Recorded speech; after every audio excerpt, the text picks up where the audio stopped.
आज सोमवारचा उपवासनिमित्त मम्मीने बनवला होता म्हशीचा चीक आणि दुधाचे पदार्थ मांजरींना किती आवडतात ती वाट बघत होती.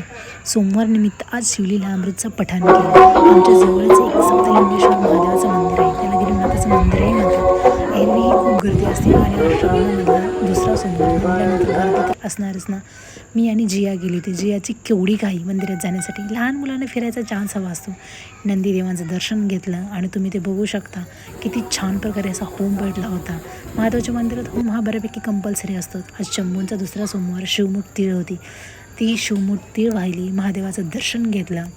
आणि इथे बघा लहान मुलांचं काय चालू आहे. इथे जियाचा आमचा चांगला झोका खेळणं चालू आहे. तिला तिथे काहीतरी जस्ट टॉय एन्जॉयमेंट पाहिजे, ती तिथे रमून जाते. आणि बरीच मुलं इथे याला हँड झोका म्हणून खेळत होती. जियाला म्हटलं चल पटकन उरक. आणि महादेवाच्या मंदिरामध्ये आज महाप्रसाद होता. ज्यांना उपवास नव्हता त्यांच्यासाठी होता. मग काय जियाला आमच्या आवडतो शिरा, तिच्या भाषेत हलवा थोडासा घेत